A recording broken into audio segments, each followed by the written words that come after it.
정치쇼. 안녕하세요. 70억 분의 1의 사나이 마성의 중독성 정봉주의 정치쇼 정봉주입니다. 자, 지금 이 시간 여러분이 가장 많이 찾아본 실시간 검색어 체크합니다.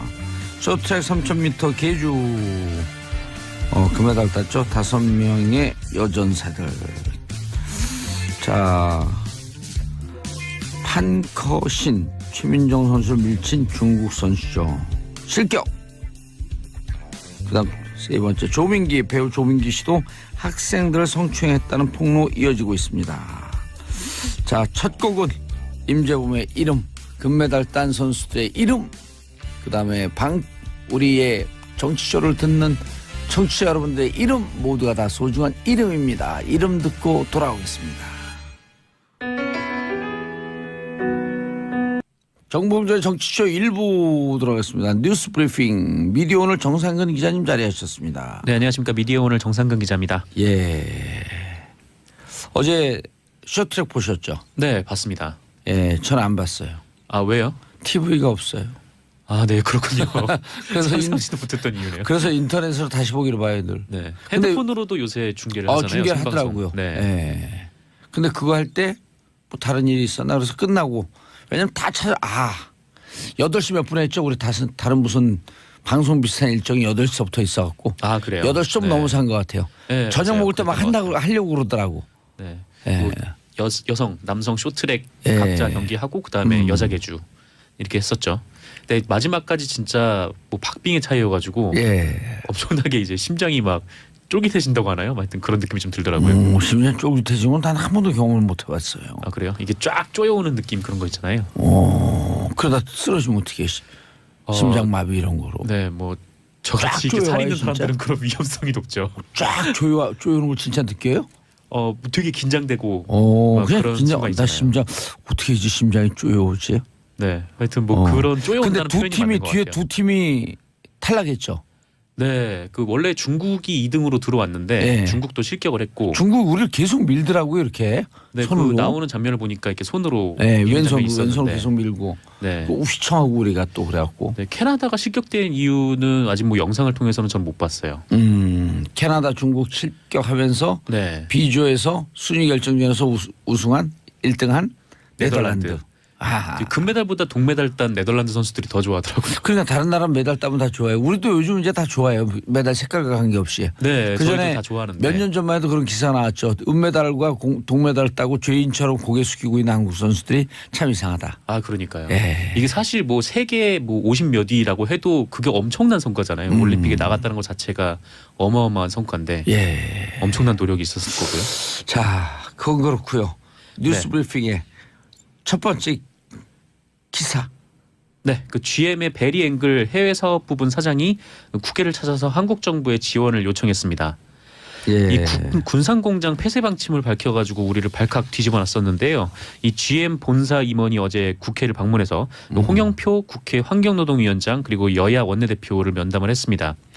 이날 앵글 사장은 한국에 남아서 문제를 해결하고 싶다면서 이 한국 GM의 생산량이 연간 50만 대를 밑도는데 이거를 50만 대 수준으로 유지할 수 있도록 노력하겠다 이렇게 밝혔습니다. 예. 그래서 좀 한국 철수 입장에서 잔류로 선회를 한 건가라는 생각이 좀 들었는데 그냥 이거는 꼼수죠. 네 그냥 협상이 지렛된 것 같아요. 예. 일단 그 군산 공장을 폐쇄하는 걸 하는 거고, 그러니까 너네가 추가 지원을 하지 않으면 아예 한국에서 철수하겠다라는 말을 이렇게 돌려서 하는 걸로 풀이가 됩니다. 왜냐하면은 그 앵글 사장은 이 부평하고 창원 공장에 신차 2종을 배치하겠다고 운을 띄우더니 기자들을 만나서 이러한 계획을 위해서는 모든 이해관계자들로부터 협조와 지원을 바란다라는 말을 했어요. 그러니까 한국 정부의 지원을 요구를 한다는 거죠. 근데 이러려면 자기들이 구조조정해야 되잖아요. 그렇죠. 이 한국 GM 같은 경우에는 그 미국 사람 그리고 예. 한국 사람 이런 임원들이 굉장히 많다고 해요. 그리고 제가 지금 말씀드린 구조조정이 우리 한국 그 기업가들 네. 사용자들의 노동에 대한 이해 때문에 구조조정하게 되면 마치 노동자들을 해고해라 이렇게 들릴 수 있는데 네네. 구조조정의 마지막 단계가 그 해고 아니에요? 근데 맞아요. 우리는 해고부터 시작하잖아요. 이 정리해고법에 관련해서는 사용자는 그거에 정리해고 이르기까지 모든 노력을 다해야 된다는 다 하고 게 마지막인데 네, 우리는 전제되어 구조조정하면 정리해고부터 들어가잖아요. 네, 그렇습니다. 그런 게 아니고 우리가 얘기하는 원칙적인 의미의 구조조정. 그러니까 임원들 연봉 삭감하고 네. 그다음에 미국으로부터 사들여오고 있는 부품들에 대한 부풀리기, 가격 부풀리기 그렇죠. 손대야 되죠. 이게 GM이 사실 뭐 한국 GM의 수출 물량을 확 줄여놓고 예. 지금 차종을 새로 배치하지도 않았거든요. 예. 그러니까 지금 군산 공장을 비롯해서 이 한국 공장이 적자가 날 수밖에 없어요. 그리고 차 잘 못 만들어요. 비싸요 그러고. 아 비싼가요? 예, 그러면 네. 그래서 문제가 된 거예요. 원래 가성비가 좋았거든요. 네. 쉐보레 같은 경우가 동급 가격이 좀 쌌었어요. 근데 그게 자꾸 올라간 거거든요. 네. 차가 그렇죠. 좋고 싸면 왜 안 사겠어요? 그렇습니다. 예. 게다가 또 뭐 한국 GM에 빌려준 돈을 뭐 만기가 도래했다면서 뭐 빼가기도 하고. 아 그리고 연 5%그 이자를 계속 받아가잖아요. 고리대금 하잖아요. 네, 그렇죠. 미국 그러니까 본사가 한국 GM을 상대로. 지금 한국 GM의 경영난을 GM 본사가 만든 거라고 봐도 무방한데, 예. 네, 지금 그 적자에 대한 그런 요구를 지금 우리 정부에 하고 있는 본사에서 셈이죠. 먼저 돈을 가져오는 노력을 해야죠. 그렇죠. 지금 GM이 미국 공장에 3천억을 투자한다고 하는 예. 거잖아요. 그래서 미국에는 그렇게 하고 또 우리나라에는 그 돈을 정부에 지금 요구를 하는. 4천억 5천억 요구한다는 거 아니에요? 예. 그 제가 듣기로는 뭐 10억 달러니까 1조 원 가까이 뭐 그런 얘기도 있다라는 언론 보도도 봤고요. 4천억을 제가 그 200만 원씩 네. 근로자들 14,000명. 네네. 그러니까 본사 2,000명 그 하청 그 어디죠 협력업체 하청이 아니라 협력업체 12,000명 갖고 14,000명을 200만 원씩 나눠봤어요 4천억을. 네네. 그때 44개월 4년치 그냥 주는 거거든요. 4년치를. 그러니 네. 호주처럼 전기차 생산으로 바꿔갖고 성공한 케이스 아니에요. 호주는 그렇게 전환을 해서 성공을 했죠. 가려면 가라 가라 아주 가라 무슨 그런 노래 있잖아요. 무슨 노래인지 모르겠습니다. 저도 잘 모르겠어요. 자 7088님 이런 아재 개그 좋아요 우리 앵글 사장 때문에 베리 앵그리하네요. 네, 그렇습니다. 예. 베리 앵글이에요, 이름이. 아 그래요? 네. 오 베리 앵글이 네. 베리 앵글이죠. 베리 앵글. 그렇죠. You make me very angry. 너는 우리를 너무 화나게 만들었어. 네. You go. 갈까요? 예. 자 GM 미국으로 가자. 그렇습니다. 다음 소식 갈까요? 그냥 저도? 보냈으면 좋겠어요. 4천억 갖고 우리 전기차 생산 또 수소차 생산 이런 거 하면 되잖아. R&D 비용 대주고. 그렇죠. 근데 예. 지금 뭐 군산 경제가 굉장히 좀 많이 힘든 상황이라고는 해요. 네. 아 그러니까 그걸 지금 바로 보내고 네. R&D 비용 투자하고 어쨌건 차 돌릴 수 있는 그 연구를 해나가면 될 거 아니에요. 그렇습니다. 그래서 지금 정부가 대통령 지시로 이 군산 지역을 고용 위기 지역으로 지정하기 위해서 뭐 긴급 절차에 나섰다고 하는데요. 예. 네.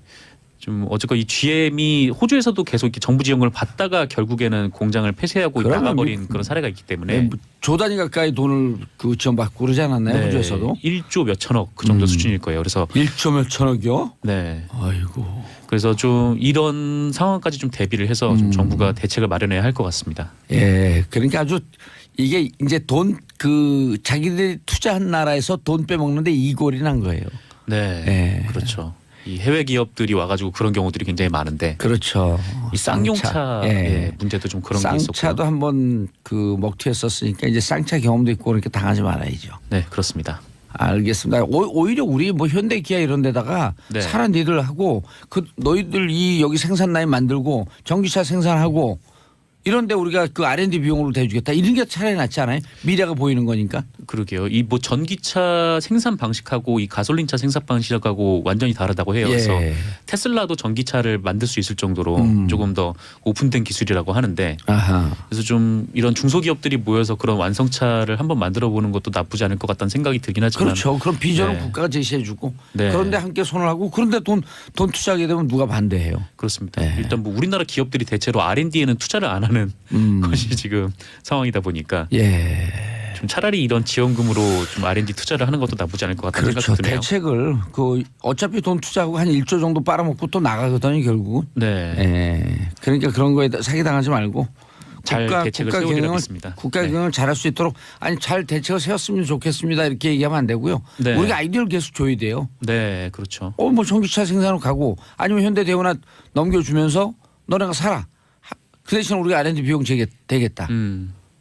새로운 생산 라인을 만들든지 아니면 새로운 전기차를 만들든지 다음 뉴스 하라고 좀 난리가 났어요. 네. 근데 이게 국가 경제에 가는 거기 때문에 우리가 다른 뉴스 하지 말고 이걸 계속해야 돼요. 네, 5개를 준비했는데 하나 하는데 반 이상. 샵 1035 짧은 문자 50원 긴 문자 100원 하나라도 제대로 하는 게 좋습니다. 맞습니다. 자, 박수원님 봉도사님 머리 이쁘네. 머리에 대한 관심들이 높으시네.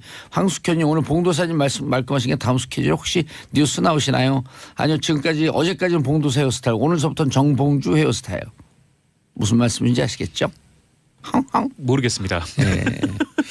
자, 스피드 스케이팅 여자 팀 추월 파장 커지고 있어요. 네, 그 지난 예. 19일 열렸던 경기인데요. 이 여자 팀 추월 스피드 스케이팅 여자 팀 추월 경기에서 이 김보름, 김지우, 노선영 선수가 출전을 했었거든요. 근데 경기를 보신 분들은 알겠지만 이 김보름, 김지우 선수가 그 마지막에 노선영 선수가 뒤에 처져 있는데 결승선으로 통과를 했습니다. 그래서 노선영 선수가 직전에 선두에 섰기 때문에 이 체력 소모가 상당했을 텐데 보통 그럴 경우에는 두 번째 서가지고 뒤에서 좀 밀어준다고 해요. 근데 노선영 선수는 마지막에 섰고 결국 다른 선수들과 거리가 벌어진 채로 들어왔습니다.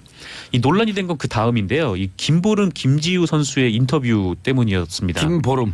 네. 특히 노랑머리 김보름. 그렇습니다. 김보름 선수 인터뷰 때문이었는데. 김보름 박지우예요. 아, 예, 박지우. 네, 죄송합니다. 왜 성을 바꿔요? 네, 제가 착각을 했네요. 이 두 선수가 이 노선현 선수 그 두 선수는 이제 노선현 선수와 좀 경기 직후에 멀찌감치 떨어져 앉았고 이 노선현 선수가 울고 있을 때 이 한국인 코치와 두 선수는 그쪽을 쳐다보지 않는 좀 그런 모습을 보이기도 했었어요. 그리고 인터뷰에서 이 두 선수가 노선현 선수를 탓하는 듯한 말을 해서 논란이 증폭되기도 했습니다. 피식 웃었죠. 그리고 피식 이러고 웃었죠. 김보름 씨가. 네, 좀 그런 웃음이 좀 있었죠. 거기 또 우리 네티즌 수사대들 칼같이 집어냈잖아요. 네, 그래서 이게 청와대 청원까지 등장을 해서요. 청와대 청원 했고 하루 만에 20만 명을 돌파했습니다. 이게 36만 명이요. 네네. 역대 최단 시간에 20만 명을 돌파한 일이었다고 해요. 그러니까 국민 여러분들께서 상당히 분노했다라는 건데요. 이에 20일 스피드 스케이팅 백철기 감독과 김보름 선수가 기자회견에 나섰었습니다.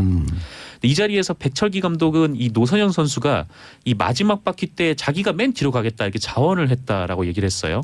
노선영 선수는 또 한 방송국하고 인터뷰했죠. 그런 네. 적 없다. 그런 말 한 적 없다. SBS와 인터뷰해서 어제 SBS 메인 뉴스에 단독으로 나왔는데 이거 노선영 선수 입장에서는 자기가 그렇게 뒤로 가겠다는 말을 한 적이 없다라고 했어요. 그리고 이 백철기 감독이 팀 분위기가 생각보다 이렇게 말씀하시는 것보다 나쁘지 않다, 좋다라고 했는데 이 노선영 선수는 뭐 팀의 대화가 없었고 분위기가 좋지 않았다.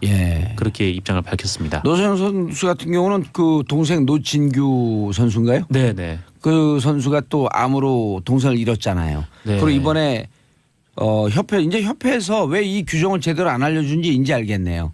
규정을 제대로 알려주지 않아서 개인 기록을 관리하고 있어야지 팀쇼도 나갈 수 있었던 거거든요. 네네. 그걸 알려주지 않아서 이번에 나가지 못할 뻔했었어요. 네, 나가지 못할 뻔했죠. 그래서 그게 논란이 된 적도 있었는데. 러시아 선수가 밀려나면서 그 자리를 채워갖고 나갔는데 네네, 맞아요. 그때도 어찌 보면 협회에서 의도적으로 알려주지 않은 게 지금 티나는 거 아니에요? 뭐 그렇죠. 지금 뭐 그 빙상연맹 같은 경우에 예전에 이제 그 안현수 선수죠. 그렇죠. 네, 빅토르한 선수의 빅토르한. 네, 그런 문제도 있었고 이 파벌 문제가 굉장히 심각하다고 이런 얘기가 좀 나온 상태여가지고 그때 물러났던 그 빙상협회 부회장 슬그머니 또 다시 들어왔고. 네, 뭐 그렇다고 하죠. 이런 게 생활적폐거든요. 우리 사회 정치적 이런 적폐, 검찰 적폐 이런 것도 열받지만 이런 생활적폐 끄집어내야 되는데. 뒤집어 엎어버려야 되는데. 요즘 같이 운동하는 선수들끼리 뭐 그렇게 뭐 사이가 벌어질 일이 있나 싶긴 한데 이건 정말 뭐 그 선수들도 그 선수들대로 뭐 하여튼 비판을 받을 지점이 분명히 있는데 이전부터 계속 이어져 왔던 부분을 못 고쳤다라는 거잖아요. 그러니까 코치 이런 지도자들이 문제예요. 네, 그래서 인성이 제대로 되지 않은 지도자들. 네, 노소영 선수가 울고 있는데 옆에서 이제 다독여준 선수가 네덜란드 출신의 이제 밥디용 코치. 유명했던 선수였죠. 네, 금메달리스트죠. 근데 그것도 좀 마음이 아픈 일이더라고요. 근데 밥디용 선수 감독이 코치가 7이나 8이 할 것이다라고 하는 트윗을 미리 올렸던 게 또 그 미리 예견했던 네, 그것도 네. 좀 논란이 되고 있잖아요. 네, 그렇죠. 그러니까 분위기를 다 알고 있었던 거죠. 박지원 코치는. 그게 제가 알기로는 경기 이후에 올렸던 걸로 알고 있는데. 경기 이후에 올렸나요? 그래서 이제 뭐 7이라 8이 할 것으로 생각했기 때문에 뭐 놀랍지 않다, 뭐 안타깝게도 놀랍지 않다 이런 트윗을 남겼다고 해요. 아하. 자 다음 뉴스요. 5.18 진상조사위원회 구성했다. 네, 무슨 5.18 내용이죠? 광주민중항쟁 의혹을 규명할 예. 진상조사위원회가 설치가 됩니다. 이제 국회 국방위원회가 어제 예. 그 5.18 민주화운동 진상규명 특별법안을 의결했는데요. 이 법안에 따르면 국회의장이 1명, 여당이 4명, 야당이 4명을 추천을 해서 이 총 9명의 위원으로 이뤄진 진상조사위원회를 구성하게 됩니다. 이 조사위원회는 구성을 마친 날로부터 2년 그리고 추가로 필요할 경우에 1년을 더 활동할 수 있어요. 그래서 최대 3년간 예. 활동할 수 있는데요. 이 위원회는 1980년 5월 당시에 뭐 군에 의한 민간인 학살 사건, 헌정질서 파괴 행위, 암매장 등 인권 침해 행위 뭐 이런 사건은 물론이고 그 시민들을 향한 군의 최초 발포와 집단 발포 책임자 예. 그리고 계엄군의 헬기 사격 경위와 사격 명령자 이 시민 피해자 현황 등을 폭넓게 조사할 예정입니다. 38년 만에 제대로 되는 게 이루어지네요. 몇 네, 번씩 진상조사위원회가 있어도 네. 제대로 조사를 다 못했고. 88년에 청문회가 있었는데 예. 그때 그 군에서 이런 정황들을 증거들을 이제 감춰왔던 그런 상황도 최근에 드러나고 있잖아요. 예. 근데 참 어이없는 게 이 자유한국당의 주장 때문에 이 북한군 개입 여부 및 북한군 침투 조작 사건 이런 것도 조사 대상에 추가됐다고 해요. 아, 북한 없으면 어떻게 사니? 그러게요. 아유. 자, 아마 이 자유한국당에서 추천한 위원들이 이 조항을 가지고 위원회를 엉망진창으로 만들 가능성도 있을 것 같습니다. 예, 알겠습니다. 인사하시고요. 네, 감사합니다. 예, 수고하셨습니다. 미디어 오늘 정봉재 정치쇼 2부 순서도 하겠습니다. 이름하여 삼변시대. 자, 고구려를 대표하는 백성문 변호사님. 네, 안녕하세요. 백성원 변호사입니다. 예. 자, 그리고 신라를 대변하는 김태현 변호사님. 안녕하세요. 예. 김태현입니다. 두 나라 다 망했어. 백제도 망했어. 이제 네. 전 고구려라니까. 고구려도 아니 망하게 고구려 백제 신라 없어지고 뭐가 생겼죠? 고려? 고려를 대표하는 이정열 부장판사님. 그렇게 하는 거예요, 여기는. 이거 원래 하는 거예요, 이렇게. 적응 안 돼. 통일을 축하합니다. 청자 여러분 안녕하십니까? 예. 저 완전 삼변 시대인데 왜 아니 변호사님을 여기- 부르시지? 부장판사잖아요. 사부장을 부르. 아 사무장이에요? 예. 오, 우리 원래 사무장을 불렀는데 사무장이 맞네. 이런 분위기. 이런 분위기. 그 자리가 원래 개그 담당이었는데. 거기 개그 그래요? 담당이에요. 이게 저안 자, 되는데. 사무장과 사무장의 차이는 뭐예요? 처음 듣는 거. 저기 그 송구스럽지만 법에 없는 말은 제가 잘 몰라서. 오늘 여기 법에 없는 자, 날 유명할 오승남님, 이분은 감탄도 자기 성으로 해요. 오, 이정열 판사님이시다. 반가워요. 반갑습니다. 자, 고맙습니다. 유은숙님, 오, 정열, 이정열 판사님이시다. 이건 정열, 이정열은 옛날 개그만 아니에요. 유은숙님 이게 진짜 연식 나오시네. 그거구나. 그러면 정열, 네. 이정열, 네. 유은숙님은 숭구리당당. 예, 숭구리당당. 숭구리당당, 당당당. 예, 정식으로 인사드리면 법무법인 동안의 사무장으로 예, 일하고 동안. 있는 합니다. 네. 동안에 누가 있죠? 우리 그 자주 방송에 나오는 누가 있던데? 그 조대진 변호사 말씀하신 것 같은데 예. 여기 저 퇴사. 퇴사했어요? 네, 다른. 그래갖고 요즘 무슨 법인 진짜가 네. 나타날 때는 팟캐스트 하고 있더라고. 네. 근데 그런 거 하지 말라 그랬는데. 그 팟캐스트 방송은 전국과 아니면 사실 의미가 없죠. 아니에요, 의미 있어요. 근데 왜 그거 하지 말라 그랬냐면 제가 무슨 캠프 차린데 거기 대변인 하라 그랬거든요. 그러니까 오케이 하겠습니다 그러더니 보니까 가서 그 방송하고 있었고 당에서 안 된다고 대변인 못 간다고. 그래서 대변인 하나 뺏겼어요. 대변인 16명이었었는데. 자, 오늘도 하루 종일 요즘 아침에 일하면 밤새 MB 하셨습니까? 그런데잖아요. 매일매일 뭐가 많이 튀어나오니까. 뭐가 튀어나왔어요? 단독 기사가요 매일 각 언론사 뭐 신문 방송 뭐 해가지고 단독 기사가 하루에 대여섯 개씩 나오는 것 같아요. 근데 우린 재밌어요 그게. 네. 왜냐하면 삼변시대에서 쫙 끝나고 중간중간에 인트로구라 할 때. 예? 인트로구라? 그때 인트로구라 할 때 김태현이 다 쏟아나. 그럼 그게 한 일주일 있다 기사가 나와. 어떻게 그렇게 다 알아요? 제가 뭘 다 한다고 그러세요? 점을 좀 봐요. 진짜 예측력. 김태현 변호사님 예측력이 정말 탁월하세요. 예, 네. 예측 정보력. 진짜 대단해요. 예측 정보력. 그렇죠. 저 이제 그 저녁에 시사전망대를 같이 수요일 금요일 같이 하는 금요일 날 같이 하고 있는데 다른 프로도 막 여기서 홍보도 하시고. 근데 어디 시사 같은 전망? 방송이잖아요. 같은 SBS. 방송이잖아요. 저녁 방송 김성률 예. 근데 거기서 같이 하면서 두 가지를 예측을 했는데 다 맞지. 누가 맞출 수 있는? 뭐요? 아니 그때 서지현 검사 그 예. 문제 나왔을 때 그때 그 김재련 변호사가 엉뚱하게 막 뭐 무슨 법무부 장관 비난하고 나섰었잖아요. 그래가지고 이게 좀 정치적 의도가 있는 거 아니냐. 근데 저는 이제 그렇게 의심을 했는데 김태현 변호사님께서 정치적 의도를 가지고 있다면 예. 분명히 해임을 할 거다. 근데 하루 뒤인가 바로 김재련 변호사 그냥 뭐 해임됐죠. 예. 뭐 형태는 사임이었는데 예. 그랬고 그다음에 김여정 그 부부장이 와가지고 남북 정상회담 카드를 던질 거다. 근데 저는 그게 마지막 변호사들 그 정치 얘기도 해요? 거기는 3변 시대가 아니고요. 네. 시사 전망대 시사 이렇게 보는 이슈 거예요. 토크. 예. 근데 거기서 카드를 던질 거다라고 하시면서 그 다음에 이 조심해서 슬기롭게 대처해야 된다라고 얘기를 하셨는데 진짜 실제로 남북 정상회담 카드도 던졌고 그 문재인 대통령님께서 정확하게 대응하셨잖아요. 이거 여건을 만들어 와라. 그래서 사실 좀 저는 오늘 이 특별 출연했고 지금 방송 그 발언계 많이 주는 거 알고 계시죠? 알겠습니다. 마무리로 저 김태현 변호사님한테 꼭 여쭤보고 싶은 게 내일 우병우 선고잖아요. 제가 물어보려고 지금 진행자가 물어보는 거예요. 그러니까 그래서 어떻게 예측하지가 너무너무 궁금한 거예요. 부장님 왜 그러세요? 아니 그 형사 몇 부죠? 내일 판결 33부죠? 이영훈 부장. 이영훈 부장 판사. 최순실 조력자의 사이라고 알려진. 아니, 근데 그건 조력자도 아니라고 그러더라고요. 그래갖고 어쨌든 지난번에 논란이 좀 있었죠. 그래갖고 이게 뭡니까 재판부가 바뀌었다가 이영훈 부장 판사 밀렸다가 다시 들어왔잖아요. 그게 아마 이 사건이 아니 다른 사건이 예전에 아마 이주영 부회장 때 처음에 이영훈 부장 쪽으로 배당이 됐다가 아마 그때 안민석 의원이 문제 제기해갖고 하루 만에 바뀌었죠. 배당이 바뀌었는데 두 번째였죠. 처음엔 조희연 부장한테 갔다가 영장 때 그 영장 기각했던 사람이니까 부적절하다 해갖고 재배당을 했는데 조력제의가 또 재배당을 한 거죠. 근데 뭐 그건 조력자 아니라는 거로 나온 거 아니에요? 안민석 의원한테 그러면 저 유리창 깨고 들어와요. 근데 제가 이제 오늘 안민석 의원한테 취재를 좀 할 계획인데 정확하게 확신을 갖고 있더라고 안민석 의원은. 저도 확신을 가지고 그 이야기하시는 걸 들은 바가 있긴 있습니다. 그래서 오늘 좀 취재를 해봐야 돼요. 그럼 내일 어제 그 명절날 그 딸과 그 다음에 그 부인과 또 무슨 집사하는 분하고 면회 왔는데 아주 행복하게 지냈다고 그 보도가 나왔죠. 우병우. 그래서 뭔가 지금 판결에 대해서 예측을 하고 있는 거 아닌가? 근데 우병우 수석 관련한 혐의들 이렇게 쭉 보면요.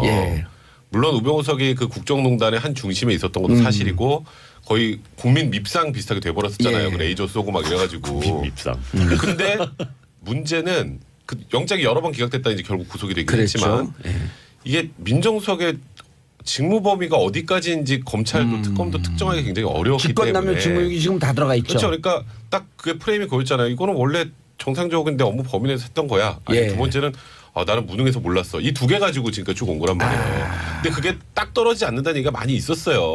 오늘 우리 주제는 지금 전혀 없는 얘기를 하고 계신 거예요. 내일 게 그게 더 궁금하잖아요, 사실은. 그래서 사실 우병우 수석의 뭐 일단 검찰에서는 굉장히 중하게 구형을 했죠. 8년 구형을 했죠. 근데 실제로 일단 뭐 실형이 선고되지 않을 가능성도 있다. 이렇게 보는 법조인들도 꽤 많고요. 그렇죠. 그래서 제가 궁금한 거. 지금 직권남용과 직무유기가 내일 선고인데 이것과 무관하게 지금 블랙리스트가 또 기소가 됐거든요. 블랙리스트도 구속 기소가 된 겁니까? 어떻게 된 겁니까? 이거 잘 모르겠더라고. 저도 거기까지는 잘 모르겠는데요. 블랙리스트 관련해서 추가 기소가 됐거든요. 이미 구속이 돼 있으니까. 추가 뜬 거예요. 그럼 만약에 내일 직무유기와 직권남용이 집행유예가 된다면 혹시 된다면 혹시 또 무죄가 된다면 이 블랙리스트 기소가 된 것 때문에 석방이 될 수 있는 거예요? 그 영장 다시 청구해야 그렇죠. 되죠. 영장은 다시 쳐야죠. 블랙리스트 만약 기소한 거 지금 왜냐하면 구속기간이 남아있기 때문에 그거 아직 확인해봐야 되는데 구속기간 남아있기 때문에 그 건에 대해서 별건으로 구속영장 청구하지 않고 그냥 있다고 하게 되면 그러면 지금 재판받고 있는 거 내일 만약에 집행유예나 무죄면 석방되는 거잖아요. 그런데 블랙리스트로 다시 뭐 기소가 돼 있어요. 기소가 돼 있어요. 뭐 다시 영장을 청구해야 되는 거 맞죠? 전 부장판사님? 청구할 주체는 없죠. 지금 기소가 됐으니까. 아닙니다. 그러니까 법원에서 직권으로 발부해야죠. 예, 수서법원에서 직권으로 발부해야 되고 지금 그러니까 이해를 하시기 편하게 말씀을 드리면 이해가 안 더 돼요, 어려울 지금. 것 같은데 그 구속영장이라는 게 우리가 생각할 때 사람을 상대로 발부하는 거니까 사람별로 이렇게 계산이 되는 걸로 해석할 수 있는데 그게 아니고 사건별로. 그러니까 그래서 제가 그렇죠. 여쭤본 그러니까 거예요. 지금 이제 추가로 기소된 부분은 사실 그 몸은 구속돼 있지만 사건에선 불구속으로 취급이 돼요. 불구속 사건으로. 불구속 사건. 예. 그러니까 블랙리스트는 현재 불구속 사건이다. 그렇죠. 사람이 설령 구속돼 있다고 하더라도. 아하, 그러니까 내 직권남용과 직무유기가 만일에 국민들 의도하는 요구하는 뜻과는 좀 엇나가서 집행유예로 나온다? 그럼 블랙리스트 때문에 다시 구속될 수 있는 상황은 아니다 이런 얘기죠. 그렇죠. 그거는 이제 그 재판부에서 다시 판단을 해야죠. 그러니까 이 사건 가지고 그러니까 블랙리스트 사건 가지고 보니까 도주의 우려나 증거인멸의 우려가 있다라고 보이면은 직권으로 이제 법원에서 영장을 발부하는 거죠. 그렇게 되는 거예요? 네. 결국 우리 맞는 거죠? 맞는 거죠? 그러니까 청구는 하지 않는 거죠. 어쨌든 영장 다시 나와야 된다는 얘기니까. 네. 왜 그러냐면 이렇게 가는 이렇게 가는 거예요 이 방송. 이거 처음이라 되게 힘드네요. 아니 왜 그러냐면 이게 직무유기 직권남용이 지금 그 백 변호사 얘기했듯이 이게 그 형이 나올 수 있나 이렇게 의문을 갖고 있는 사람들이 꽤 많더라고요. 많죠. 사실 법조인들 중에서도 많아요. 예, 아니 제가 물어본 사람들 다 법조인이에요. 이게 지금 좀 약간 의심스럽다기보다 같은 그런 의구심이 드는 게 뭐가 있냐면 원래 14일 날 우병우 수석이 이제 선고 예정이었었는데 선고 연기가 돼가지고 이제 내일로 연기가 됐거든요. 그 이면에 뭐가 있냐면 13일 날 최순실 선고가 있었어요. 그래서 거기에 이제 직권남용 부분이 권리행사 방해가 들어가 있기 때문에 공범으로서 최순실 씨가 그거를 참고하려고 한 거 아닌가라는 그런 생각이 들긴 하는데 거기서 어떻게 했어요? 직권남용과 권리행사 방해. 거기서 일부는 유죄가 나오고 일부는 무죄가 나왔어요. 근데 무죄 부분이 좀 눈여겨 보이는 게 뭐냐면 직권남용이라는 게 일단 첫째 아까 백 변호사님 말씀하신 대로 형식적으로는 그 사람의 권한 범위 안에 들어가야 있어야 돼요. 들어가 있어야 되는데 이게 남용이기 때문에 과도하게 쓰는 거인 거예요. 근데 최순실 씨 부분에서 일부 무죄가 나온 건 뭐냐면 이게 자기의 권한을 불법 용도로 사용한 거지 남용한 거라고 볼 수 없다 해가지고 무죄가 난 것들이 좀 있어요. 애매하네. 그러니까 이게 사실 좀 설명하기 좀 어려운 부분인데 비연령 그런 건가요? 해석에 따라서 될 수도 있어요. 굉장히 어려워요. 이연령 비연령 한번 또 해볼까요?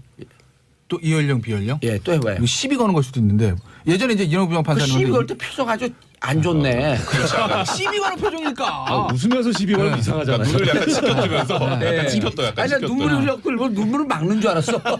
오늘은 그 얘기 하잖아요. 생각나서 TOP. TOP. 여기 TOP예요. TOP 별명 뭐야? TOP, TOM, SOS도 있어요 이제. TOP가 뭐예요? TOP. Tear of 박근혜의 눈물. 박근혜 얘기만 하고 울거든요. 저번에 눈물 한번 닦았어요. 아니라니까요. 얼른 하세요. 아니 그러니까 이런 아니, 거죠. 박영선 의원도 아니고 뭐 이렇게 다 거짓말로 드러나요? 박영선 의원이 이렇게 또 여기서 제가 욕 먹어요. 그분 얘기하면. 죄송합니다. 이거 상방송 편집도 안 되잖아요. 저기 이런 거잖아요. 예?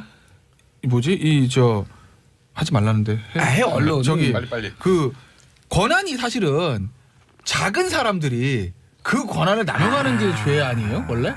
원래 권한이 그래 조심하면서 만든 범죄죠. 권한이 이만큼인 사람이 사실은 그러네. 범죄 될 가능성이 줄어드는 거잖아요. 근데 검찰 아마 엄청 7년 구형했을 거야. 8년이요, 8년. 8년 구형할 때 그 구형할 때 논고문 보면 우병우 전 수석은 민정수석으로서의 막강한 권한을 남용하여 이렇게 돼 있어요. 막강한 그 권한이 막강하다며. 근데 그 우병우 전 수석 그거 좋아할 거예요. 그래 내 권한 원래 막강해. 그래서 내가 민정수석으로서 하는 건데 이게 뭐가 문제지라는 이 논리들이 약간 제가 말꼬리 잡는 거긴 한데 법리적으로도 그런 다툼의 여지가 있어서 원래 국정농단이 말꼬리 잡은 사건이에요. 그렇죠. 그래요? 결국 말로 시작했잖아. 비타나. 말꼬리.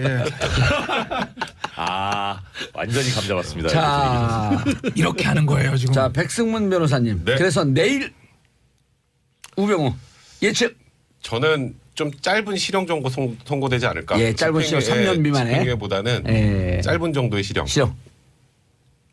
실형 1년. 실형 1년. 오. 실형 1년 할 거면 집행유예 줄 것 같아요. 그렇죠. 집유는 안 할 것 같아요. 집유는 안 할 것 실형 같아요. 1년이면. 근데 아직도 초범 아니에요. 초범이니까 난 그것도 형평 실형 없는 1년에서 1년이면 1년이면 나는 백승문 저한 변호사님. 1년 6개월 정도. 1년 6월 정도? 네. 아 저는 예측력 없습니다. 아니 저는 그래도 그냥 하세요. 왜냐면 아니, 우리 네. 저는 이제 하나 처세를 이게- 배운 게 이게 판사 김태현 변호사는 묻어가야 돼요. 예. 아, 저 그건 좀 맞아요. 높일게요. 2년. 2년. 저도 2년. 좋다. 아니 20개월 조금 낮춰갖고 20개월이요. 아, 그런 그런 성공은 안 안 하고 해요. 1년 6월. 1년 6월 아니면 2년. 그렇죠, 1년 6월. 2년. 예. 아, 네. 그래서 2년 미만이 될 것이다. 집행유예는 없을 것이다. 그 정도면 단기 자용이구나. 예, 그러니까요. 요쯤 되면 오늘 김태현 변호사 악성 댓글 없을 것 같아요. 아 그래요? 박 변호사님한테 묻어가긴 한데 좀 아쉽네요. 2년 너무 약한데. 약해요? 자, MB 금고지가 모두 구속됐다.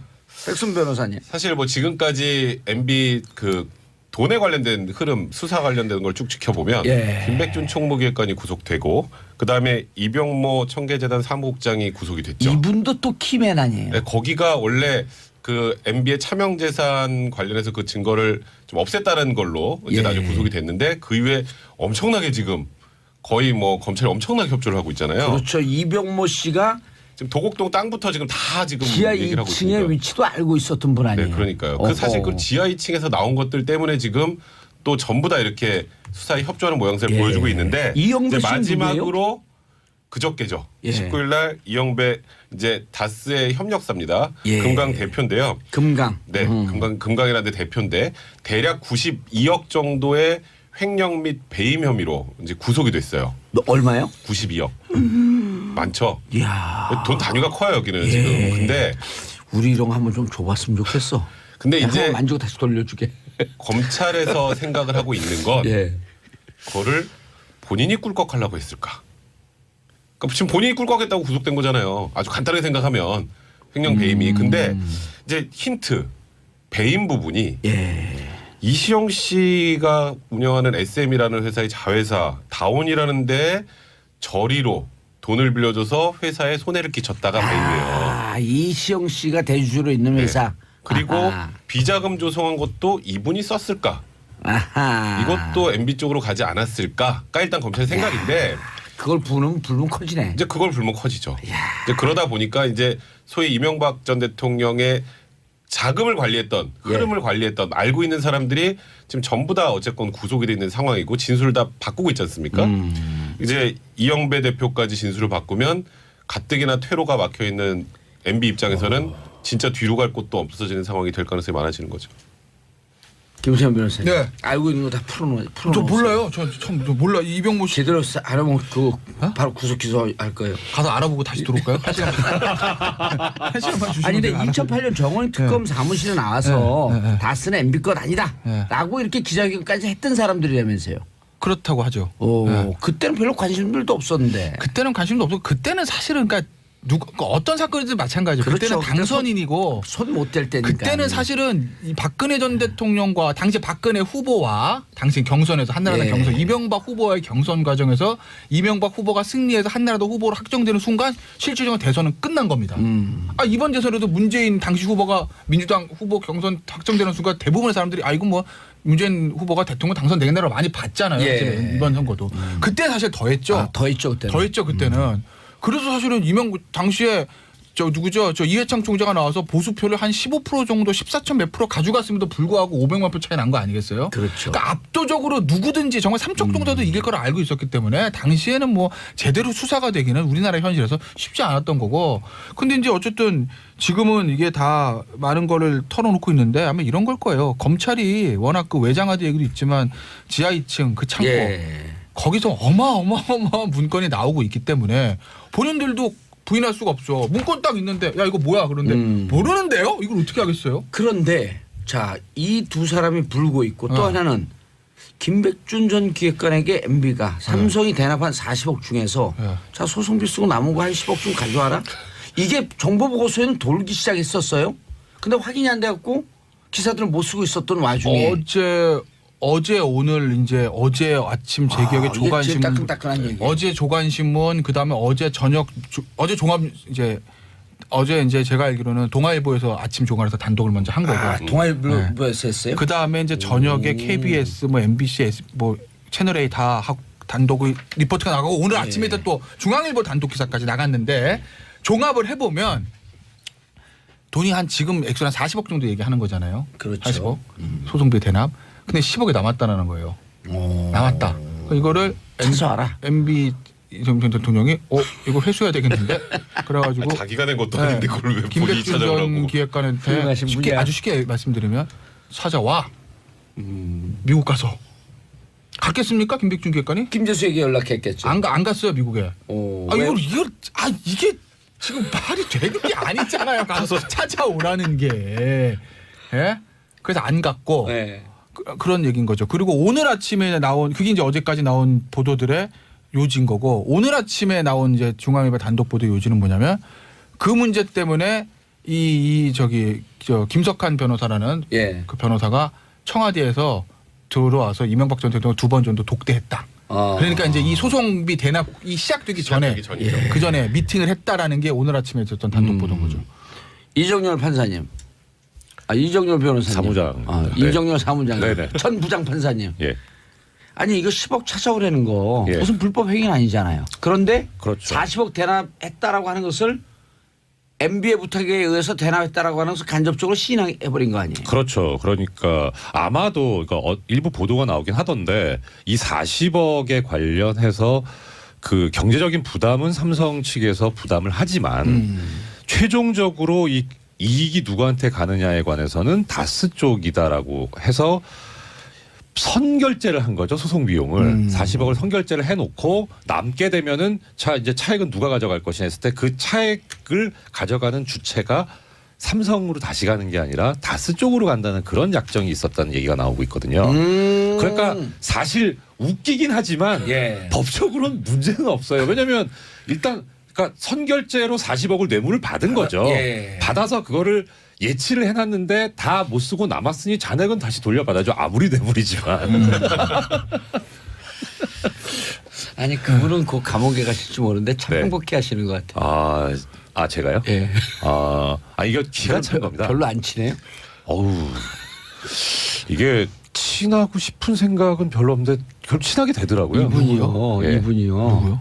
MB UAE에서 상금 받잖아요. 50만 불. 예. 그러니까 상금 미리 받을 거니까 돈 미리 줘 해갖고 농협 가서 50만 불 미리 받았잖아요. 그리고 그러니까요. 농협에서 나중에 상금 찾아가고 여러 가지 해요.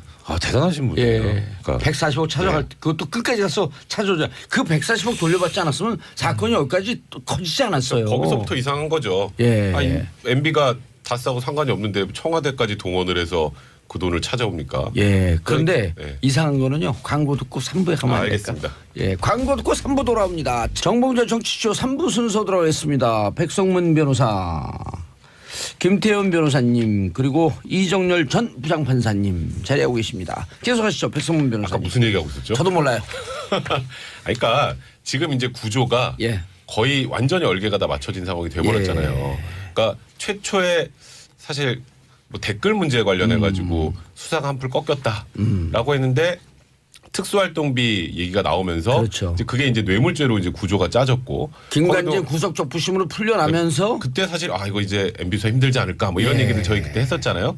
근데 여기서 이제 특활비가 튀어나오면서 김희중, 김백준 총무기획관이 전부 다 이제 사실관계에 대해서 확인을 해줬고 예. 그것도 원세훈 전 국정원장부터 시작된 거니까 그것도 내용이 거의 빼도 박도 못하는 수준으로 지금 정리가 된 거고요.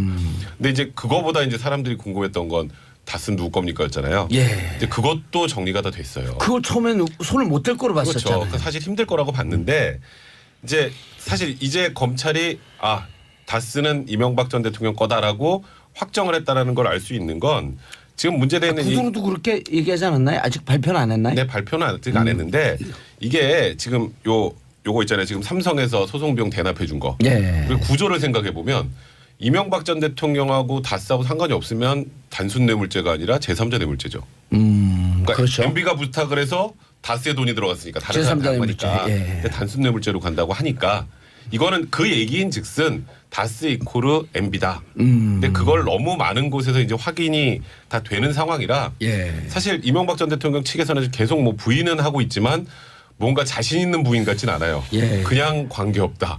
그냥 아니다 정도이기 때문에 예. 지금 객관적 증거나 여러 진술 증거상 이제는 이명박 전 대통령 피해가기 좀 힘든 피해가기 상황까지 힘들다. 와간 것 같아요. 동부지검에서 수사하던 다스의 비자금 그것 때문에 한 이틀 동안 그 SNS에서 난리가 났단 말이에요. 정호영 특검을 기소하지 않은 무혐의로 끝내고 다만 자기들은 100억 추가로 2008년 비자금을 더 찾아냈다. 이걸 어떻게 이해를 해야 돼요? 일단 이 120억 횡령이 개인 횡령이냐 그 직원의 예. 다스 소속 직원의 개인 횡령이냐 아니냐가 먼저 쟁점이 됐었는데 이게 사실 증거를 밝혀내기가 쉽지는 않았을 거예요. 시간도 오래 걸렸고 그리고 무엇보다 본인 진술만 가지고는 사실 이게 쉽진 않거든요. 근데 실제로 이 직원분이 그러니까 횡령했다는 의심을 받고 있는 직원분이 처음에는 나 혼자 못 죽겠다라고 했다가 실제 들어가서는 또 다 얘기할 것처럼 하더니 안 했다는 얘기가 있거든요. 예. 근데 그것도 그거지만 지금 문제는 어떻든 정호영 전 특검 같은 경우에 적용되는 혐의가 특가법상의 이제 특수직무유기거든요. 특수직무유기. 예. 특가법상의 죄를 범했다는 그런 사정을 알면서도 수사를 안 한 경우 예. 이런 경우에 이제 성립이 되는 범죄인데 문제는 이 직무유기죄가 성립되는 게 또 쉽지가 않아요. 정말 어렵죠. 정말. 예, 그러니까 유기이기 때문에 이게 단지 열심히 하지 않았다거나 부당하게 했다는 것 갖고 성립되는 게 아니고 아예 아무것도 안 해야 돼요. 그러니까 설령 잘못했더라도 하긴 했으면 직무유기가 안 돼? 아닌 거예요. 그러니까 제 생각에는 이 검찰에서 그래서 발표하기를 이 120억 횡령을 한 사람이 누구냐에 관해서는 최종 수사 결과를 발표할 때 하겠다라고 얘기를 했는데 아마도 그것이 그런 어떤 사실관계의 문제도 있습니다만은 예. 법리적으로 정호영 특검을 기소를 하기가 그렇게 쉽지는 않았을 것 같은 생각이 들어요. 제가 저번에 그 정호영 특검 직무유기로 기소 못할 거라는 취지로 제가 좀 말씀을 드렸는데 얘기했었어요. 예, 어차피 그냥 징검다리로 이명박 전 대통령 가기 위해서였던 것 같아요. 그 120억 횡령 부분은 어차피 공소시효돼서 완료돼서 이제 처벌도 못하는 상황이었잖아요. 그렇죠. 이제 그 21일이 지났으니까. 네, 그러니까 이제 그 당시에 다스가 누구 건지, 예. 그다음에 그 당시에 있었던 여러 가지를 정호영 특검이 알고 숨겼는지 아닌지를 조사하면서 그게 아니라고 결론 나도 지금 새로 조사해서 지금 다스가 이명박 전 대통령 거라고 나오면서 수사 방향이 꺾였잖아요. 그러니까 정호영 특검은 제가 생각하기에는 처음부터 검찰의 타겟은 아니었을 것 같아요. 말씀하셨던 것처럼 특수직무유기는 거의 입증이 불가능한 정도의 수준이라고 생각이 들어요. 그때 명백하게 모든 걸 다 알고 있었는데 아무것도 안 했다면 특수직무유기가 되지만 이거 그 중간 수사 당시에는 나온 결과 거 발표한 게 없었으니까요. 21일 오늘까지가 네. 공소시효거든요. 네. 그러니까 공소시효 전에 정호영 특검에 대해서는 분명히 성격 규정을 하고 네, 그렇죠. 그다음 그렇죠. 추가로 나온 2008년 이후 그럼 공소시효 한 5년 남았어요. 네, 그러니까요. 그 부분에 대해서는 이제 그러니까 제가 그때 추적을 당시 하겠다. 말했던 게 정호영 특검이 타겟이 아니라 예. 결국 그 이후에 우리가 말하는 공소시효 안으로 들어오는 것에 또 개인 횡령이나 비자금 조성 같은 것들이 있으면 그때는 칼이 이제 MB 쪽으로 할 수 있잖아요. 예. 그런 방향으로 진행될 수였다는 생각이 좀 들어요. 알겠습니다. 그럼 이것도 또 한축으로 커지는 거 아니에요? 다스 비자금이요? 예. 새로운 게 발견됐다고 하면 그렇죠. 어차피 이 120억 아니 새로운 게 발견됐다라고 하는 게 지금 보도가 나오잖아요. 그러니까 새로운 거 이제 새로운 비자금의 흔적을 잡았다라고는 예. 보도는 나왔는데 아직까지 그거 이제 수사 결과 발표된 거 아니고 수사 진행 중이니까 우리가 말하기 좀 조심스러우나 이 120억 외에 플러스 알파가 있다는 얘기는 예전에도 한번 언론 보도에서 한번 나온 적은 있었을 거예요. 예. 그러니까 지금 그러니까 이런 거죠. 그러니까 이 120억에 대해서는 크게 중요한 것이 아니다. 공소시효 문제도 있고 그리고 사실 뭐 정호영 특검을 뭐 특수직무유기로 그럼 뭐 이렇게 중요합니까? 곁다리인지 사실 중요한 건 MB 아니겠어요? MB 비자금. 근데 검찰 이거 입장에서도 이병모 보면 씨가 이렇게 주장했다는 거 아니에요? 다스 이상호 회장 통장에 돈을 빼서 MB 사저 재건축 비용으로 줬다. 그런 거 아니에요? 그게 얼마가 될지 모르겠지만 뭐 수억 줬겠죠. 뭐 JTBC에서 아마 그저께부터 그럼 이제 그 둘 중에 하나 아니에요? 다스는 MB 것이든 네. 아니면 그냥 줬으면은 네. 증여세 물어야 될 거 아니에요? 그렇죠. 뭐 증여세야 뭐 세금의 문제인 거고 다스가 이명박 전 대통령 것이다라는 건 이제 거의 뭐 확정이 돼가는 분위기인 거죠. 확정돼 간다. 그러니까 결정적으로 다른 것도 또 얘기들 돈의 흐름들도 있지만 돈의 흐름들이야 뭐 이상원 회장이 말 그대로 그래 내가 내 돈인데 내 동생이 줬어 세금은 증여세 안 냈어. 낼게. 미안해. 이제 곧 낼게. 그럼. 뭐 이래버리면 뭐 되는데 아까 우리 일부에서 잠깐 얘기하다 보니까 소송비 대납 과정에 문제 있어서 이거 뭐좀 가서 받아오라고 그랬다는 그런 부분들 자기 회사가 아닌데 가서 그걸 받아오라고 그러겠습니까? 그러니까 그런 걸 봐도 이명박 전 대통령이 다스 실수유저라는 건 뭐 그 이미 최근에 이명박 대통령 사무실 다녀왔어요? 왜 가요 제가 거기를 톰. 아 또 있어요 별명 톰 Tears of of MB MB. 아 별게 다 있습니다 전. 아유 눈물이 많으신가 봐요. 아 몰라요. SOS도 있어요. 예. 그래서 지금 MB 측 반응 SOS도 설명해 줘요. SOS는 스콜라십 오브 삼성. 삼성 어머 나 여기서 나쁜 건 다 담당하고 있어요. 장학생은 아니시지 않아요? 그냥 식구지? 더 나쁜 거 아니야? 19오브 삼성. 적응하셨네요. 적응하셨어. FOS가 더 좋아요. 팍스 TV 같잖아. FOS. 어쨌든 패밀리 오브 삼성. 근데 어쨌든 그 지금 어쨌든 톰 NBA 대응. NBA 대응이요? 예. 카드가 없죠.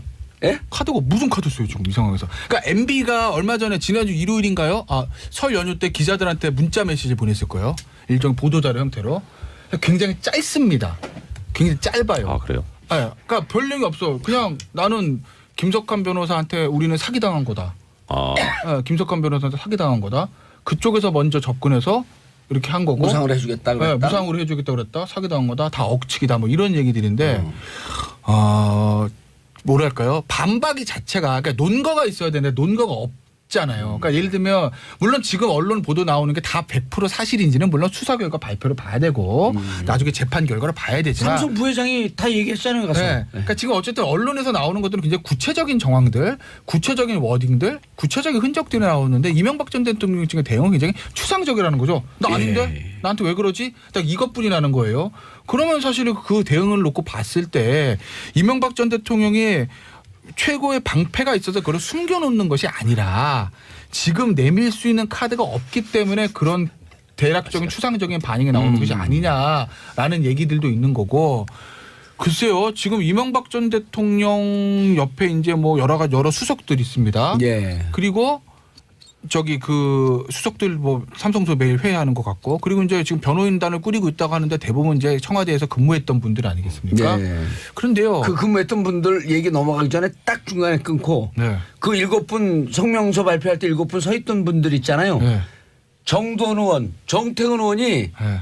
와 그러고 웃어요. 그 얘기일 거예요. 그분들 뭐랄까. 아무것도 모르는 분들 그게- 진짜 아는 건 네. 정태근 정도원 의원이라는 거예요. 그 전서부터 서울시장 그러니까 왜 이분들은 그러냐면 청와대 근무했던 분들. 왜 그러냐면 정두원 의원은 집권 초기에 사이가 갈라지긴 했지만 대선 과정부터 어떻게 보면 이명박 전 대통령 메이킹하는데 가장 1등 구진 아니겠습니까? 청와대 부시장 출신 아니에요. 서울시 정무부지장부터 예. 시작해가지고 안국포럼부터 해서 캠프 어떤 또 실무를 다 책임진 분 아니겠어요? 그러니까 어떻게 보면 이명박 전 대통령 오랫동안 지켜봤던 사람이죠. 그렇죠. 그래 지금 거기 계시는 뭐 김효재 전 수석이라든지 이동관 전 수석이라든지 정동기 전 수석 같은 분들은 나중에 그 수석들 이름을 다 외워요? 뭐 그거 왜 저한테 왜 탐이겠어요?